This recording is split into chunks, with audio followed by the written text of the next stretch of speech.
Vote అనే cinema హంగామా ప్లేలోనో, Airtel ఎక్స్ట్రీమ్‌లోనో stream అవుతుంది. ఈ సినిమా ఎలా ఉందో ఈ వీడియోలో తెలుసుకుందాం. ఈ లోపల వీడియోనైతే లైక్ చేసి ఛానల్‌ని సబ్స్క్రైబ్ చేసుకోకపోతే సబ్స్క్రైబ్ కూడా చేసుకోండి.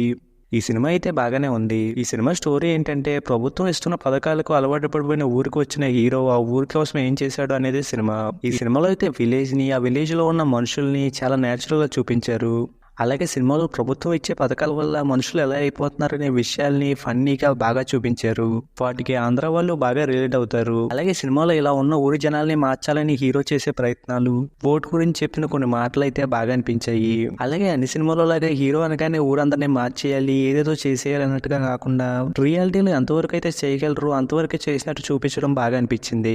ఇక ఈ సినిమాలో మనకు తెలిసిన యాక్టర్ ఒక అతనే ఉన్నారు. మిడిల్ క్లాస్ మెలోడీస్ లో తండ్రి క్యారెక్టర్ చేసిన అతను ఈ సినిమాలో ఒక ఇంపార్టెంట్ రోల్ కనిపించారు. ఆయన అయితే టైమింగ్ తోనూ ఎమోషన్ సీన్స్ లోనూ బాగా ఆకట్టుకున్నారు.